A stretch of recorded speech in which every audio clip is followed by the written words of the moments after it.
देवभूमि के दंगल में आप सभी का स्वागत है। मैं हूं आपके साथ यशी शुक्ला। देवभूमि के दंगल में आज हम बात करेंगे विकास का कयास, विपक्ष निराश।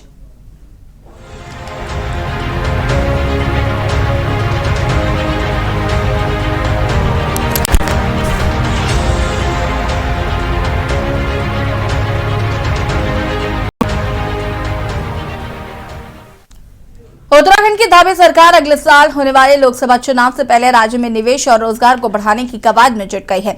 इसी के तहत सरकार देहरादून में दिसंबर माह में ग्लोबल इन्वेस्टर समिट कराने जा रही है और इस आयोजन के लिए सरकार ने तैयारियां तेज कर दी है। इसी के तहत मुख्यमंत्री धामी ने समिट के लोगो और वेबसाइट की लॉन्चिंग कर दी है। मुख्यमंत्री पुष्कर सिंह धामी का कहना है कि अब तक करोड़ों की ग्राउंडिंग हो चुकी है। देश के तमाम उद्योगपतियों से बातचीत चल रही है। सरकार ने ऐसे नियमों और कानूनों को भी हटाया है जिसके कारण राज्य में उद्योगों को स्थापित करने में दिक्कतें आ रही थी। राज्य में कानून की स्थिति, राज्य का माहौल और पर्यावरण निवेश के लिए काफी बेहतर है। सरकार की कोशिश है कि बड़ा निवेश इस समिट के माध्यम से राज्य में आए। सरकार ने समिट में 2.5 लाख करोड़ के निवेश का लक्ष्य रखा है। वही एक तरफ जहां सरकार ग्लोबल इन्वेस्टर समिट के सहारे निवेश को बढ़ाने की तैयारियों में जुट गई है, तो दूसरी ओर रोजगार सृजन के मामले में उत्तराखंड ने लंबी छलांग लगाई है। 28.6% की वृद्धि के साथ उत्तराखंड देश के टॉप 5 राज्यों में दूसरे नंबर पर आ गया है। कर्मचारी भविष्य निधि संगठन यानी कि ईपीएफओ की ओर से जारी रिपोर्ट में इसका खुलासा हुआ। हालांकि विपक्ष ने रोजगार और निवेश के मोर्चे पर सरकार को विफल बताते हुए इस पर सवाल खड़े किए हैं। आज इसी मुद्दे पर चर्चा करेंगे। इससे पहले रिपोर्ट।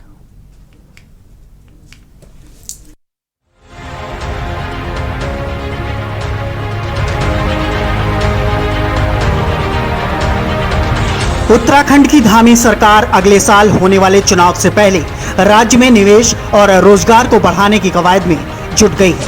इसी के तहत सरकार देहरादून में दिसंबर माह में ग्लोबल इन्वेस्टर समिट कराने जा रही है। इस आयोजन के लिए सरकार ने तैयारियां तेज कर दी हैं। इसी के तहत मुख्यमंत्री पुष्कर सिंह धामी ने समिट के लोगो और वेबसाइट की लॉन्चिंग कर दी है। मुख्यमंत्री पुष्कर सिंह धामी का कहना है कि अब तक 16,000 करोड़ की ग्राउंडिंग हो चुकी है। देश के तमाम उद्योगपतियों से बातचीत चल रही है। सरकार ने ऐसे नियमों और कानूनों को भी हटाया है जिसके कारण राज्य में उद्योगों को स्थापित करने में दिक्कतें आ रही थी। राज्य में कानून की स्थिति, राज्य का माहौल और पर्यावरण निवेश के लिए काफी बेहतर है। सरकार की कोशिश है कि वह बड़ा निवेश इस समिट के माध्यम से राज्य में आए। सरकार ने इस समिट से 2.5 लाख करोड़ के निवेश का लक्ष्य रखा है। वहीं कांग्रेस ने इस समिट पर सवाल उठाते हुए त्रिवेंद्र रावत के समय में साल 2018 में हुई इन्वेस्टर समिट की याद दिलाई। साथ ही इस समिट में फिजूल खर्ची भी बताया है। प्रारंभ हो गया है और अभी तक लगभग 16,000 करोड़ रुपए की जो ग्राउंडिंग हमने 25,000 करोड़ का जो लक्ष्य लिया था उसमें हो गई है। और बहुत सारे उद्योग समूह, देश के बहुत सारे इंडस्ट्री लीडर हमारे लगातार संपर्क में, लगातार संवाद कर रहे हैं। और 6,000 एकड़ लैंड बैंक इसमें अभी तक बनाया जा चुका है। बहुत सारे जो ऐसे कानून थे, नियम थे जिनके कारण से उद्योगों में कुछ रुकावटें आ रही थी या समस्या पैदा होती थी, सभी को भी हमने हटाया है, उन सबको समाप्त किया है। और जो नए प्रावधान है, नए प्रावधान, नए नीति हम लेकर आए हैं। 27 नई नीतियां भी हमने इसमें प्रख्यापित की है। के लोगों से कहना चाहती हूँ, दिल के बहलाने को गालिब ये ख्याल अच्छा है।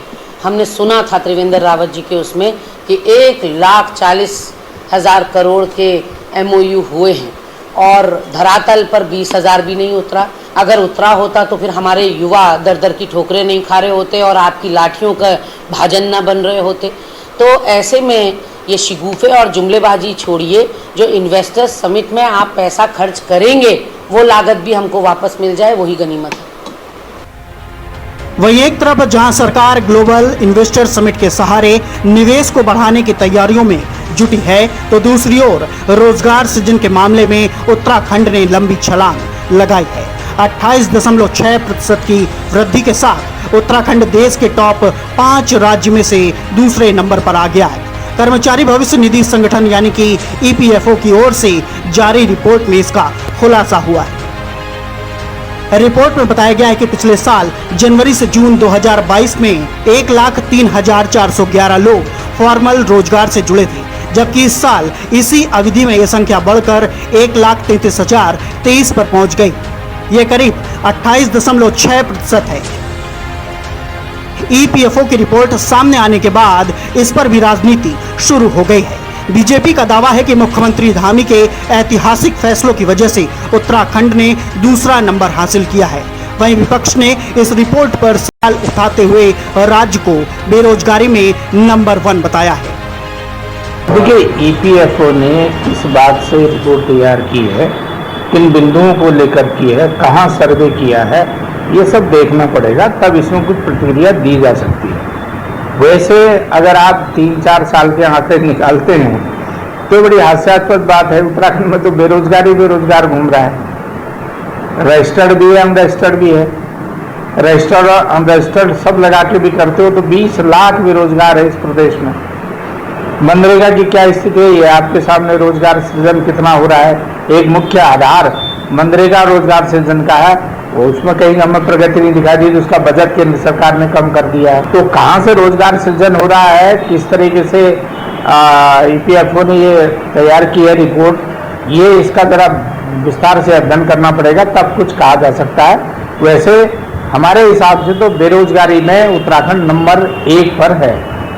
देखिए, जब से हमारे यशस्वी मुख्यमंत्री माननीय पुष्कर सिंह धामी जी ने प्रदेश की बागडोर संभाली है, प्रदेश का चौमुखी विकास हुआ है, हर वर्ग का विकास हुआ है। हम चाहे रोजगार की दृष्टि से देखें, चाहे विकास की दृष्टि से देखें, हर क्षेत्र में प्रदेश ने ऊंचाइयों को छुआ है। और जिस प्रकार से हमारे मुख्यमंत्री माननीय पुष्कर सिंह धामी जी ने 2025 तक उत्तराखंड राज्य को देश का सर्वश्रेष्ठ राज्य बनाने का विजन रखा है, उस विजन के अनुरूप हम आगे बढ़ रहे हैं। और उसी के परिणाम स्वरूप आज अगर हम देश में दूसरे स्थान पर रोजगार से राज्य आए हैं और ग्रोथ रेट की हिसाब से भी अगर हम माने तो दूसरे नंबर हमारे देश में हमारे राज्य का नंबर आया है, तो निश्चित रूप से सौभाग्य की बात है। और हम धन्यवाद करना चाहेंगे प्रधानमंत्री नरेंद्र मोदी जी का, उनकी आशीर्वाद से उत्तराखंड राज्य को जिस प्रकार से उनका स्नेह और सहयोग मिल रहा है, और आदरणीय मुख्यमंत्री पुष्कर सिंह धामी जी उसको क्रियान्वित करके राज्य के विकास कर रहे हैं। कुल मिलाकर लोकसभा चुनाव से पहले सरकार जनता के सामने राज्य में निवेश बढ़ाकर जनता को विकास का मॉडल दिखाना चाहती है। सरकार की कोशिश है कि ज्यादा से ज्यादा निवेश राज्य में आए ताकि बेरोजगारों के हाथों को रोजगार मिल सके। धामी सरकार ने 2.5 लाख करोड़ के निवेश का लक्ष्य इस समिट में रखा है। हालांकि विपक्ष साल 2018 में हुई इन्वेस्टर समिट के बहाने इस समिट पर भी सवाल खड़े कर रहा है। अब देखना होगा क्या धामी सरकार इस समिट से 2.5 लाख करोड़ का निवेश राज्य में करा पाएगी। Uttarakhand desk report. जी हाँ, तो ईपीएफओ की जो रिपोर्ट है उसके मुताबिक रोजगार की संख्या जो है वो उत्तराखंड में बढ़ी है। भारतीय जनता पार्टी के लिए तो ये खुशखबरी है, लेकिन विपक्ष जो है वो इसको लेकर कहीं ना कहीं सरकार पर हमलावर जरूर नजर आ रहा है। साथ ही साथ इन्वेस्टर समिट जो किया जा रहा है ताकि ज्यादा से ज्यादा उत्तराखंड में निवेश हो सके और ज्यादा से ज्यादा लोगों को रोजगार मिल सके। फिलहाल इसको लेकर भी विपक्ष काफी दिनों से सरकार पर हमलावर नजर आ रहा है। आज हम इसी पर चर्चा करेंगे। मेहमान हमारे साथ जुड़ चुके हैं, उनसे आपका परिचय करा देते हैं। रविंद्र कुमार जी प्रदेश प्रवक्ता बीजेपी से हमारे साथ जुड़ चुके हैं। आशीष नाटियाल जी प्रदेश प्रवक्ता कांग्रेस से हमारे साथ जुड़ चुके हैं। हेमा भंडारी जी प्रदेश प्रवक्ता आम आदमी पार्टी। अनिल थपलिया जी केंद्रीय प्रवक्ता यूकेडी और सुभाष शाह जी हमारे वरिष्ठ पत्रकार हमारे साथ जुड़ चुके हैं। आप सभी का बहुत बहुत स्वागत। और सबसे पहले शुरुआत रविंद्र जी आपसे ही करूंगी मैं। पहले तो इन्वेस्टर समिट, विपक्ष काफी लंबे समय से हमलावर है कि भाई जो पहले इन्वेस्टर समिट हुआ उसका क्या हुआ, उसमें कितना निवेश हुआ था और कितना रोजगार आया और रोजगार मिला है लोगों को, इसका कोई आंकड़ा नहीं है किसी के पास। दूसरा सवाल ईपीएफओ की जो रिपोर्ट आई उस पर क्या कहना चाहेंगे?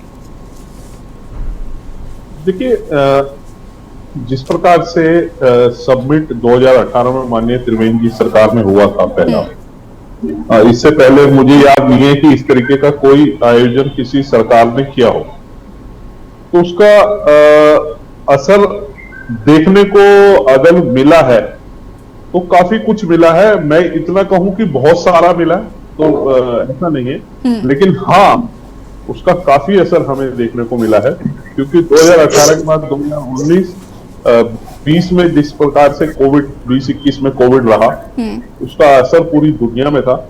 लेकिन उसके बावजूद भी हम जो है कहीं ना कहीं जो है अपने लक्ष्य पे निर्धारित रहे, लोगों से संपर्क में रहे, व्यापारियों से, देश भर के उद्योगपतियों से। उसका परिणाम ये हुआ कि हमारे प्रदेश में बहुत सारे नए उद्योग स्थापित हुए और बहुत सारे लोगों को रोजगार भी मिला। अब इसको ये मेरे ख्याल से मानेंगे नहीं, क्योंकि आंकड़े इनको ना तो पसंद है ना ये इस पे मानेंगे, क्योंकि इनके स्वयं के विपक्ष के अपने आंकड़े होते हैं। और जिस प्रकार से अभी देखिए माननीय धामी जी ने भी कहा है कि हमारा लक्ष्य 2.5 लाख करोड़ तक का है इन्वेस्टमेंट को उत्तराखंड के अंदर लेकर आना।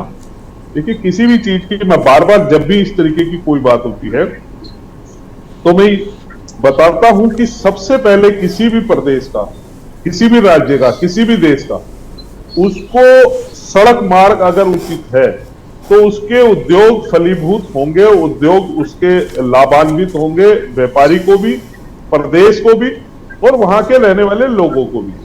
और आज जिस प्रकार से कनेक्टिविटी का जाल हमारे प्रदेश में है, आज दिल्ली से देहरादून तक की कनेक्टिविटी हो या देहरादून से और अन्य राज्यों में जाने की कनेक्टिविटी हो, बहुत सुगम हुई है और बहुत छोटी हुई है।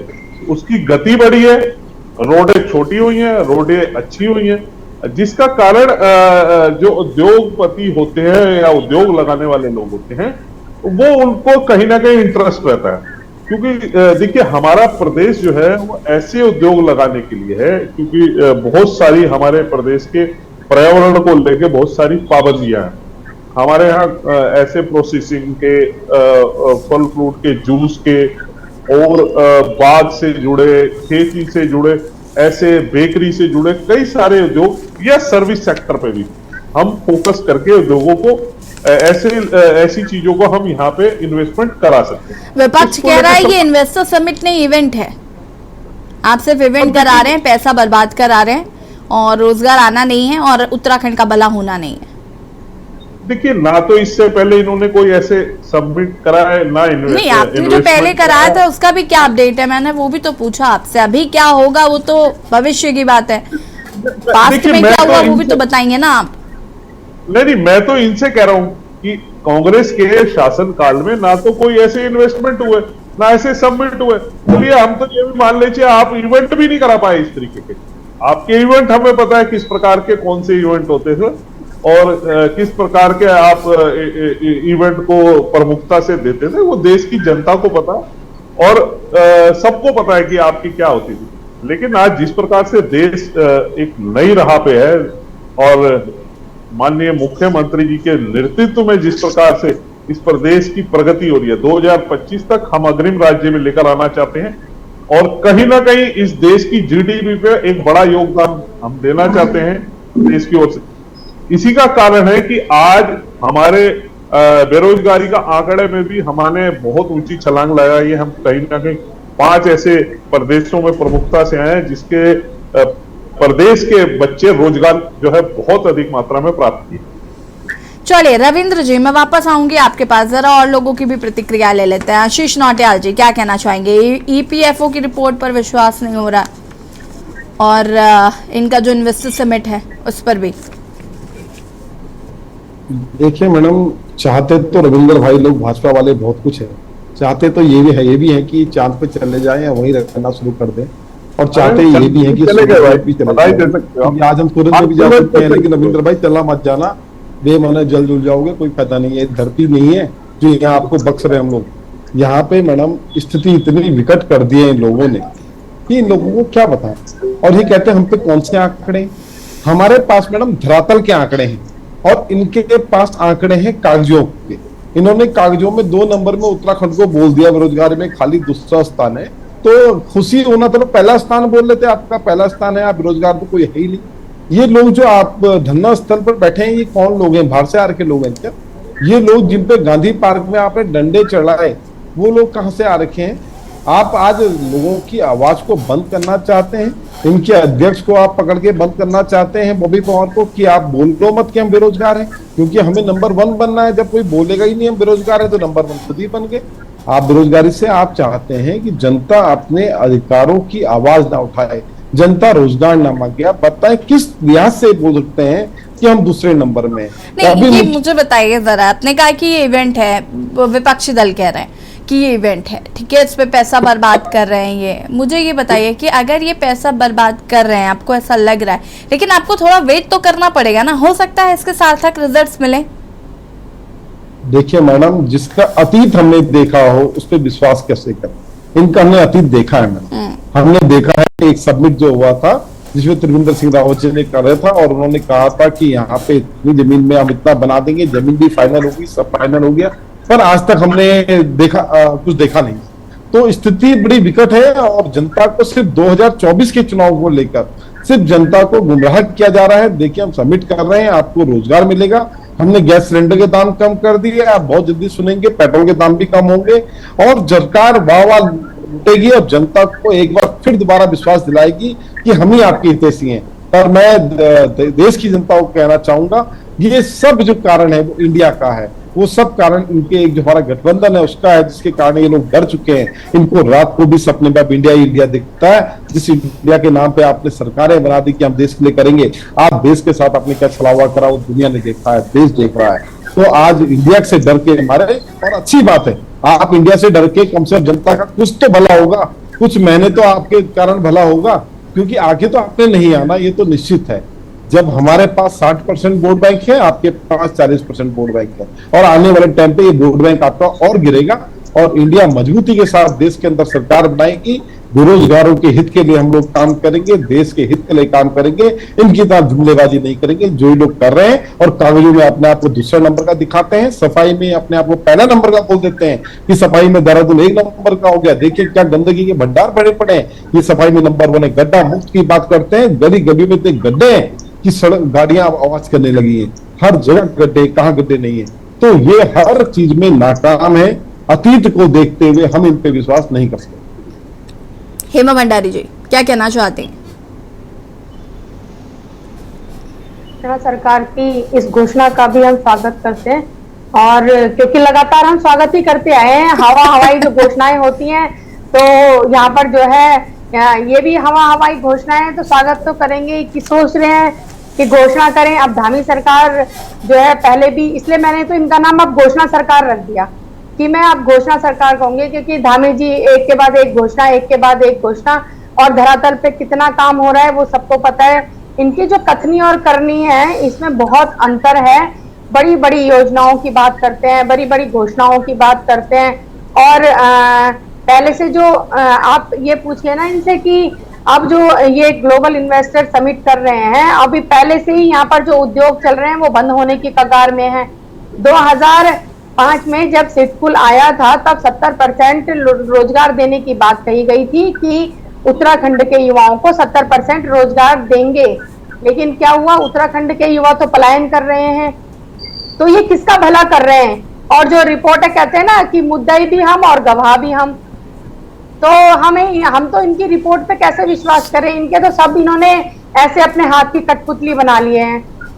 और एक तरफ जो है बिजली प्रदेश में लगातार बिजली के दाम बढ़ रहे हैं, लगातार बिजली कटौतियां हो रही हैं। तो ये ग्लोबल इन्वेस्टर समिट करेंगे जब जमीन बचेगी इनको, और जमीन जो ये बाहर के क्या वो है कि ये बाहर के लोगों को जमीन नहीं बेचेंगे। भाई इनको कहा जा रहा है कि सख्त भू कानून लागू करें, तो वो इनसे हो नहीं रहा है। तो लोकसभा चुनाव के बाद ये तो सिर्फ ये हो रहा है कि लोकसभा चुनाव है, पहले भी जो इनके चुनाव में मैनिफेस्टो में इन्होंने वादे करे थे, कितने वादे इन्होंने धरातल पर पूरे करे? जरा यहाँ पर हमारे प्रवक्ता भाई बैठे हैं बीजेपी के, उनसे वो बता दे कि कितने बड़े बड़े वादे इन्होंने पूरे कर दिए। तो ये सिर्फ लॉलीपॉप देने का काम कर रहे हैं, क्योंकि लोकसभा चुनाव आया है। तो कहते हैं ना, येन केन प्रकरण करके कैसे भी जो है जनता का वो करो, मोटिवेट करो, इनको एक टारगेट मिला हुआ है, कैसे भी करो। तो ये इस तरह की घोषणाएं तो करेंगे ही करेंगे जो हवाई हैं। लगातार धरातल पे भाजपा के बस की कभी कुछ नहीं है, सिर्फ घोषणा सरकार बन के रह गई है, पहले भी कुछ नहीं किया। आज भी पलायन को मजबूर है, आज भी बेरोजगार लाठियां खा रहे हैं, आज भी वो सड़कों पे बैठने पे मजबूर हो गए हैं।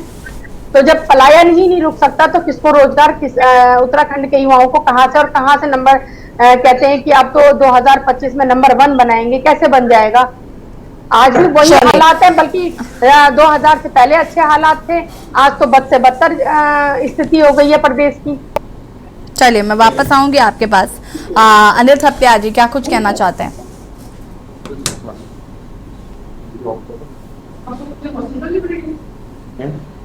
अनिल थपलिया जी, अनम्यूट कीजिएगा।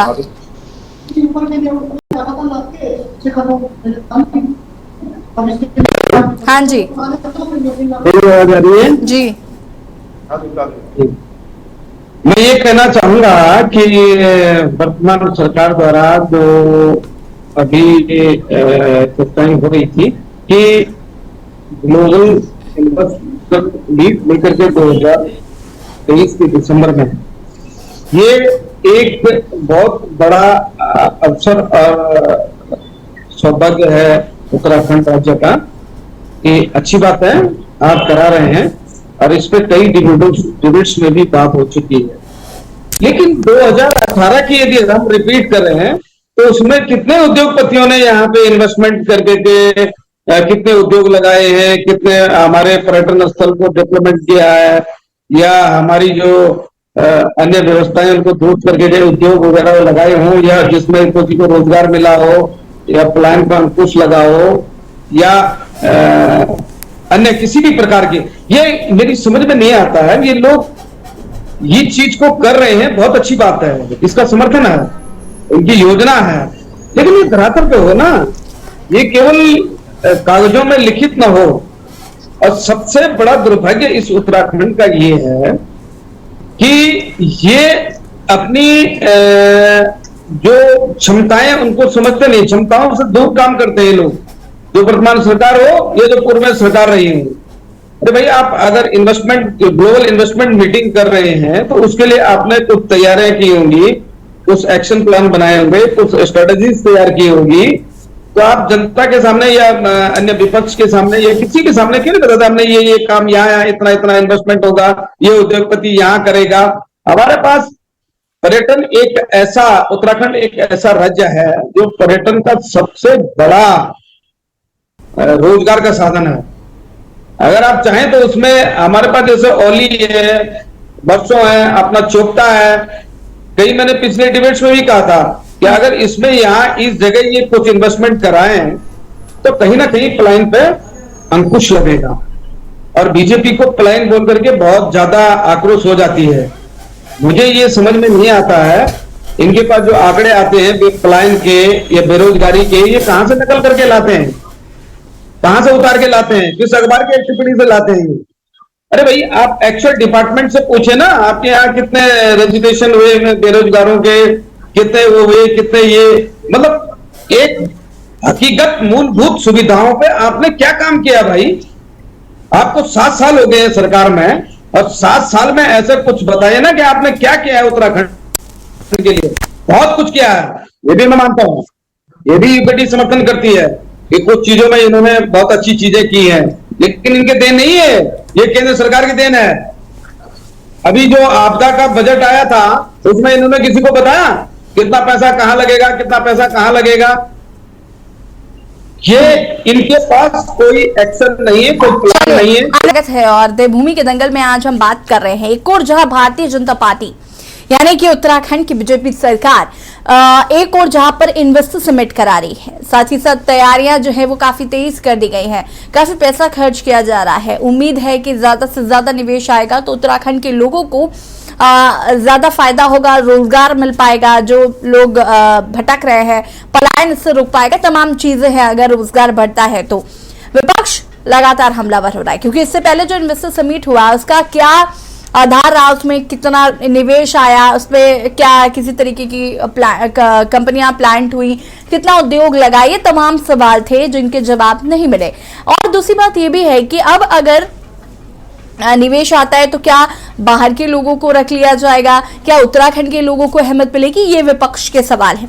आज हम इसी पर चर्चा कर रहे हैं। सुभाष जी, इन्वेस्टर समिट जिसे विपक्ष कह रहा है इवेंट, पिछली बार इन्वेस्टर समिट हुई, उसका क्या निवेश था, कितना फायदा उत्तराखंड को हुआ, ये किसी को नहीं पता, आंकड़े किसी को नहीं पता।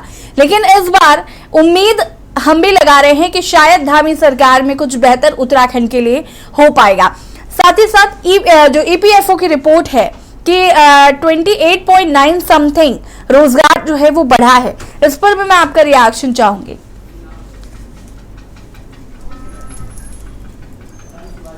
सुभाष जी, क्या आप सुन पा रहे हैं? आपने यूनिटी को मौका नहीं दिया बोलने का। अनिल जी, आपके पास अभी और मौका है। सुभाष जी नहीं दिया आपने। सुभाष जी, जब भी यूनिटी बोलती है। सुभाष जी, आप सुन पा रहे हैं मुझे? चलिए, लगता है सुभाष जी फिलहाल ही हमारे साथ। मैं वापस आऊंगी अनिल थपलियाल जी, सबको मौका सब बराबर का मिलना चाहिए। रविंद्र जी, मेरा सवाल आपसे है, 3 बातें मुझे हेमा भंडारी जी की ठीक लगी जो पूछना जरूरी है। उन्होंने कहा कि बाहर के लोगों को क्या जमीनें दे दी जाएंगी, क्या बाहर के लोगों को इंपॉर्टेंस दी जाएगी? रविंद्र जी, सुन पा रहे हैं आप मुझे? सरकार कैसे चलती है? अनिल थपलियाल जी रुकिए जरा, इजाजत हो आपकी तो मैं सवाल पूछ लूं रविंद्र जी से। रविंद्र जी, कैन यू हियर मी? देखिए, मैं आपको 2018 एक सेकेंड, अभी मेरी बात पूरी नहीं हुई। उन्होंने कहा कि पहले से जो उद्योग है वो भी बंद होने की कगार पे है, ये भी एक बड़ी बात है। साथ ही साथ जो पिछला, मैं बार बार पिछले का जिक्र कर रही हूँ कि भाई उसमें कितना निवेश आया था, उसमें क्या हुआ, उसका कोई अपडेट क्यों नहीं है? आपके पास भी नहीं है? मेरे पास है, मैं वही बता रहा हूँ आपको। मैं वही बताना चाह रहा हूँ। देखिए, 2018 समिट के बाद एकदम अचानक से कोविड आ गया और पूरे प्रदेश भर में, देश भर में और पूरी दुनिया में उसका एक ऐसा असर था। वो ये इसको सबने देखा है, इसको डिबेट का विषय नहीं है। लेकिन मैं बता दूं कि मैं कहूं कि उस समिट में हमें बहुत बड़ा लक्ष्य प्राप्त हुआ, तो ऐसा भी नहीं है, लेकिन हम कहीं ना कहीं उस राह पे चल दिए। देखिए, लगभग 600 नए उद्योग आए उस दौरान और 35,000 करोड़ रुपए की इन्वेस्टमेंट इस प्रदेश में आई है 2018 के बाद, कोविड के बाद, जिसमें 90,000 से अधिक युवाओं को, प्रदेश के युवाओं को रोजगार कहीं ना कहीं सीधे रूप से उन छोटे या बड़े उद्योगों के लिए मिला है। अब देखिए, मैं दूसरी बात मैं ये कहूंगा कि इन्होंने अभी ये कहा कि बाहर के लोगों को मिलेगा, अंदर के लोगों को मिलेगा, पुराने उद्योग बंद हो रहे हैं। तो देखिए, थपलियाल जी, मुझे जहां तक नॉलेज है कि थपलियाल जी को इस बात का पक्के से पता होगा, क्योंकि ये एक अच्छी पत्रकारिता से भी जुड़े रहे हैं राजनीति में आने से पहले।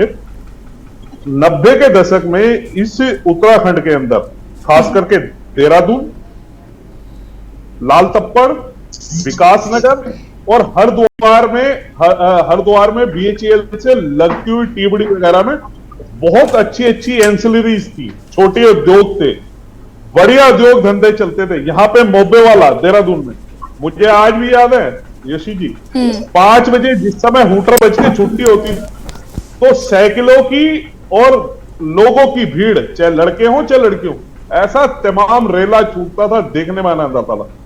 5 साल में इनकी कांग्रेस की सीटू नाम की एक इनकी लेबरों के हक की बात करने वाले, इन्होंने तमाम धंधे 95-96 तक आते आते सारी फैक्ट्रियों में ताला लग गया। आज मुझे नहीं लगता कि उस समय की बची हुई कोई एक भी फैक्ट्री चल रही हो। यहाँ एचसीएल कंपाउंड था पटेल नगर में, माजरा पार करते ही, इतना बड़ा उद्योग था। एचसीएल को इतनी बड़ी लिमिटेड कंपनी, उसे भी बंद होकर जाना पड़ा। ये सीटू कांग्रेस की ये लेबर वाली पार्टी और वामपंथियों की, कम्युनिस्टों की पार्टी, ये हर गेट के आगे ताला, हर गेट के आगे लाल झंडा, हर गेट के आगे इनका सीटू का वो चुनाव चिन्ह का वो तिरंगे झंडे में चक्रा सा बना के ये बैठ जाते थे और हड़ताल। और उसके बाद ऐसे उद्योग बंद किए इन्होंने कि तमाम उद्योगों पे यहां ताले लगवा के छोड़ दिए। तो बंद होना उद्योग इसे कहते हैं। नहीं है तो आप थपलियाल जी से पूछ लीजिए, और मेरी उम्र के जो लोग हैं उनसे किसी से भी आप चले। अभी हेमा जी ये भी कह रहे थे कि आपके मुख्यमंत्री सिर्फ घोषणाएं करते हैं, जब से मुख्यमंत्री बने तब से घोषणाएं पे घोषणाएं करते चले जा रहे हैं, धरातल पर क्या हो रहा है? देखिए ये कुछ भी बोल सकते हैं, ये झूठ, ये ऐसी रविंदर भाई जी, यहाँ सिटकुल हरिद्वार में सिटकुल घुमाती हूँ मैं, आपको बताऊंगी कितनी कंपनियां बंद हो रही है, कितने वर्कर्स अरे मेरे से ज्यादा नहीं गिन सकते आप। नहीं कितने युवाओं को निकाला जा रहा है, आप देखिए ना। और 70% की बात करके कहा 70% आप बताइए ना। 2000 मुझे हर चीज का पता हाल हुआ है। मैंने ये नहीं कहा है कि लगातार सब चिपकी भी रही है, लेकिन उत्तराखंड का भला हुआ ही नहीं है, उत्तराखंड के लोगों का भला हुआ ही नहीं है, उत्तराखंड के लोगों का भला हुआ ही नहीं है। मैं ऐसी बात आदमी पलायन को मजबूर हो रहे हैं। आप सोच नहीं सकते कि आप क्या कहने वाला हूं मैं, लेकिन आप मेरे से नहीं बुलवाए तो बहुत बढ़िया है। आपको कांग्रेस ने आपको लगता है बनाई है पूरे देश भर में, हमारे प्रदेश की, खास करके हमारे प्रदेश की। आप उस पे ऐसा ना करना, बहुत आम आदमी आशीष जी पार्टी क्या कह रहे हैं रविंद्र जी? मैडम अगर इनका भी कोई उद्योग चल रहा था ना तो कांग्रेस टाइम पे चल रहा था। आज पूछे आपके उद्योग की क्या हाल है, अगर आप कोई उद्योग करते हैं उद्योग हम अपने दिल से पूछे, आज दिल से पूछे अपने, आपका उद्योग बढ़ा है कि कम हुआ है, ये अपने दिल से पूछे। उद्योग करना तो मुश्किल कर दिया भारतीय जनता पार्टी ने। अरे सिडकुल बना दिया, IT पार्क बना देते, उद्योग धंधे लगाती है। जब आप सत्ता में आए तो आपने नहीं लगाया, सबको लेकिन कर दिया, सबको बंद करने का काम था। अरे रविंदर भाई ये जुमलेबाजी खत्म हो गई, अब इंडिया है आपके सामने और आपके एक झूठ जो है ना, एक झूठ पकड़ी जाएंगी। और जिस तरह से आप लोग तानाशाही करके चुनाव जीतना चाहते हैं, चलने वाला रविंदर भाई, आपने लोगों को तोड़ने की रणनीति की है, तोड़ के जरूर आपने सत्ता में हासिल कर लिया, पर अब टूटने वाले नहीं, हम सब जुड़ चुके हैं, नजर आते हैं कोने में पड़े हुए। आप जिस विषय पे बात कर रहे हो, देखिए मैं उसी से बात कर रहे हैं, हम तानाशाहों की बात कर रहे हैं। अपनी आम आदमी पार्टी हो या कांग्रेस हो, ये इतने बड़े झूठे लोग हैं, 4-4 5-5 जुमलेबाज की बात करते हैं, 15 लाख रुपए पाएंगे, इसकी आप बात करते हैं। 400 से लेके 1200 जब चुनाव को कम करके माफी आपने पेट्रोल के दाम 40-50 चलिए आशीष जी, हेमा भंडारी जी और रविंद्र जी रुकिएगा जरा। अनिल थपलियाल जी, अनिल थपलियाल जी रुकिए, रविंद्र जी रुकिए। बेरोजगारी कम करने वाले नहीं लोगों को पता अगर होना आप चाहिए देखें कि पहाड़ में आपके खिलाफ प्रदर्शन हो रहे देखिए, हैं। हमारे और आपके उद्योग लगाने में फर्क,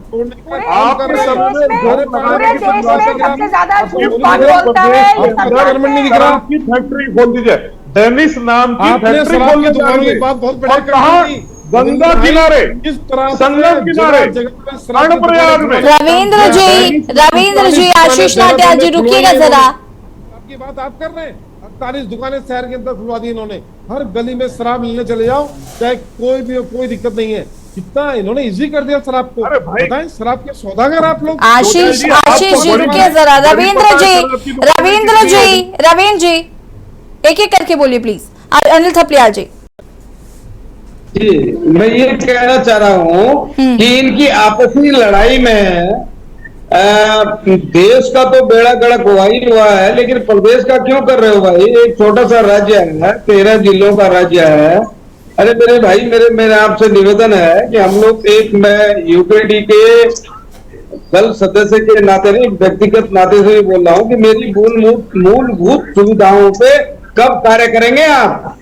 केंद्र सरकार द्वारा जो राज्य सरकार में योजनाएं लाई जाती हैं, जो नीडी लोग हैं उन तक क्यों नहीं पहुंचती हैं? चाहे वो केंद्र भाजपा रही हो, चाहे वो कांग्रेस रही हो, बात ये नहीं है। ये मौसेरे भाई वाला हिसाब किताब है इनका, ये नहीं चलेगा। हम ये कहना चाह रहे हैं, यूकेडी की तरफ से मेरा ये संदेश है कि आप ये बताइए, जो भी योजनाएं आती हैं वो धरातल पे क्यों नहीं आ रही हैं? अब रही ग्लोबल मीट इन्वेस्टर की बात, तो ये बहुत बड़ी बात है। ये धन्यवाद करना चाहिए विपक्षियों को भी कि ये सौभाग्य है हमारा कि हमारे यहाँ ग्लोबल इन्वेस्टर मीट हो रही है। लेकिन 2018 का इतिहास अगर रिपीट होगा तो वो मान्य नहीं होगा, क्योंकि उसमें एक चाय पत्ती का बागान भी नहीं लगा, और छोड़िए एक ठेला चाय का भी नहीं लग पाया। उद्योगपति तो बहुत बड़ी बात है।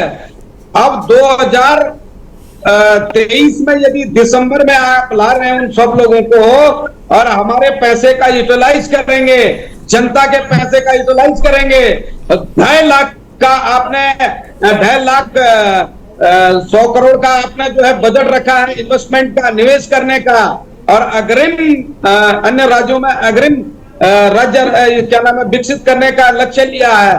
तो ये मेरा आपसे निवेदन है व्यक्तिगत यूकेडी की तरफ से कि अगर आप ये चाहते हैं उत्तराखंड का भला हो तो 2018 रिपीट न करें 2023 में।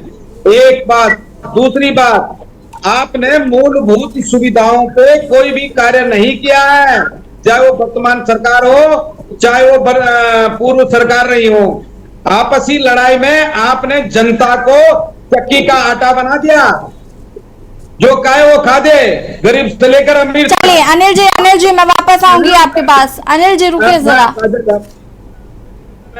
या तो मुझे आमंत्रित न करें। अनिल जी मैं पूरा टाइम आपको नहीं दे सकती। अनिल जी आपको भी इस बात का नहीं, आपको इस बात का ध्यान रखना पड़ेगा। अनिल जी मेरी बात सुनिए पहले, आपको इस बात का ध्यान रखना होगा। पैनल में बहुत सारे पैनलिस्ट बैठे हुए हैं, अगर मैं आपको ही मौका दूंगी तो क्या उन्हें खराब नहीं लगेगा? कल को वो कहने लगेंगे मुझे आमंत्रित करना बंद कर दीजिए। फिक्स टाइम रखिए।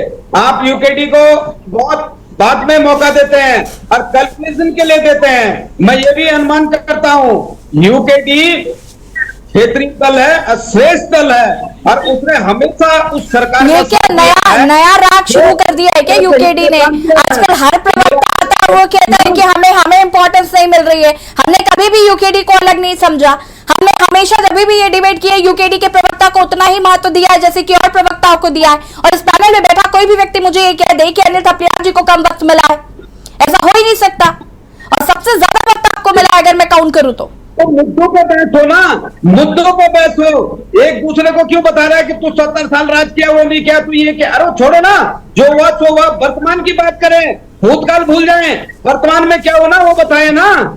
वर्तमान की बात बताएं कि वर्तमान में हमने ये किया है। अनिल जी पिछले इन्वेस्टर समिट में क्या हुआ ये किसने पूछा? पिछली इन्वेस्टर समिट में क्या हुआ ये किसने पूछा? मैंने भी पूछा, आपने भी पूछा, क्योंकि हमें ये जानना है कि भाई पिछले इन्वेस्टर समिट में क्या हुआ। इनका लेखा जोखा तो हम पिछला पूछेंगे ही ना। देखिए हमारा काम नहीं है प्रश्न पूछना, हमारा काम भी तो है मैडम पूछना, प्रश्न पूछना। रविंद्र जी हम भी तो क्षेत्रीय दल हैं। रविंद्र जी जवाब दीजिए भाई। अनिल थपलियाल जी बड़े सारे सवाल खड़े कर रहे हैं। एक सेकेंड अनिल जी रुक जाइए। देखिए अनिल जी ने कहा कि मूलभूत सुविधाओं को हमारे लिए क्या हो रहा है। मैं बताऊं कि प्रदेश में जल जीवन मिशन के अंतर्गत 9 लाख परिवारों को जल कनेक्शन दिया गया। अभी तक 1600 करोड़ की लागत से Uttarakhand urban water supply. Ravindra ji ये गूगल वाला डाटा तो नहीं है? नगरों को नहीं, देखिए आप इसको चेक कर सकते हैं। ये जो मैं बोल रहा हूं ये इतिहास बन जाएगा, ये पूरी तरीके से बुक बन जाएगी। इसे कभी भी निकाल के आप चेक कर लीजिए, आप लगा लीजिए, कहीं भी चेक कर लीजिए। 38 नगरों को पेयजल उपलब्ध है। लखवाड़ बहुउद्देशीय परियोजना 120 मेगावाट 82 जल विद्युत परियोजना काम शुरू हो गया। रविंद्र जी कायदे से ना मंथन इस बात पे करना चाहिए कि भाई अगर आप इतना ही अच्छा काम कर रहे हैं, इतना जल कनेक्शन और उज्ज्वला योजना के तहत सिलेंडर्स और न जाने क्या क्या, तो भाई पलायन क्यों हो रहा है? पलायन पर अभी आपकी वो पलायन कमेटी देहरादून में बैठी है, उसका अता पता नहीं है। ये पूछा आपने सही प्रश्न, पलायन क्यों हो रहा है वो पूछे इनसे। अगर ये सब शुक्रिया अनिल जी, शुक्रिया। देखिए मैं आपको बताऊं, देखिए पलायन की रिपोर्ट है, अब आप इसे फैक्ट चेक कर सकते हैं। करेंगे इसका फैक्ट चेक, आशीष जी बताएंगे। बिल्कुल कर सकते हैं, दावे के साथ कहता हूं। 2008 से लेकर 18 तक की जो है 9,981 लोग पलायन करे थे। ये रिपोर्ट है। ये किसकी रिपोर्ट है? ग्राम विकास एवं पलायन निवारण आयोग की रिपोर्ट है, जो अमर उजाला 8 मार्च 2023 को लगी थी। उसके बाद 2018 से 2022 तक 28,531 लोगों ने जो है पलायन किया। आप ये समझ लीजिए, मैंने जो 1,18,981 बताए 10 साल के थे, जो 28,531 बताए ये 5 साल के थे। तो आप लगाइए कि 1/4 पलायन रह गया है। मैं ये नहीं कह रहा कि बिल्कुल बंद हो गया, लेकिन हां कहीं ना कहीं पलायन पे इस सरकार ने ब्रेक लगाने का काम किया। उसके पीछे का कारण क्या है कि मूलभूत सुविधाएं पहुंचने लगी है। हर घर में बिजली का कनेक्शन गया है, हर घर में पेयजल योजना ले जाने का काम किया। आप आंकड़ों की बात करिए ना यशी जी, आपको मैं बात बताऊं, देखिए ये सारी चीजें 3600 के हिसाब से कनेक्शन हो रहा है पानी का। अभी हम जब बात कर रहे हैं ना, 1 घंटे जब हमने आपसे डिबेट की है, तो लगभग देश भर में 3600 पानी के कनेक्शन लगा दिए हैं। वो हवा में नहीं लगे हैं, वो किसी ने ऐसे नहीं है कि यहाँ से मोबाइल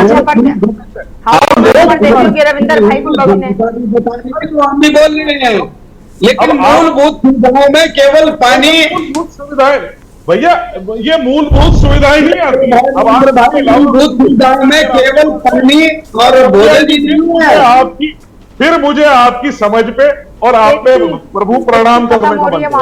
मैं प्रणाम करता हूँ आपको। कहाँ से पढ़े लिखे आप कहाँ से आते हैं? आप ऐसा पढ़े लिखे कहाँ से आते हैं? हर चीज ऐसा लगता है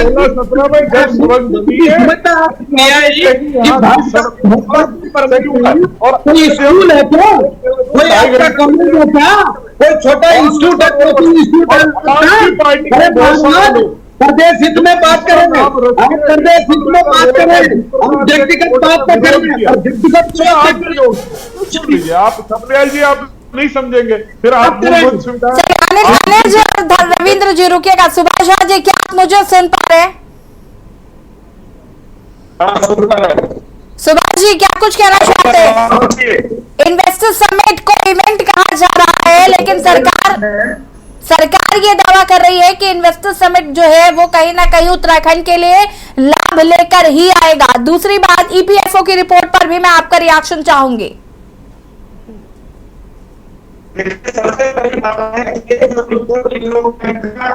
ये अभी सरकार ने डाटा दे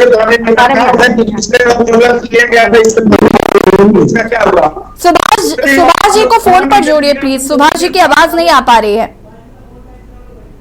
सुभाष जी को फोन पर जोड़िए प्लीज। ठीक है सुभाष जी, हम वापस आते हैं आपके पास। आशीष जी क्या कहना चाहेंगे? देखिए ईपीएफओ की रिपोर्ट पर भी तो बात करिए। ईपीएफओ की रिपोर्ट भी तो कह रही है कि 28.9 इफ आई एम करेक्ट रोजगार बढ़ा है, मिला है लोगों को रोजगार। मैडम अगर ईपीएफ की रिपोर्ट में ये लिख देंगे दिन में अंधेरा हो रहा, बहुत भयंकर अंधेरा है, बाहर को दिख ही नहीं रहा, तो क्या मान जाएंगे?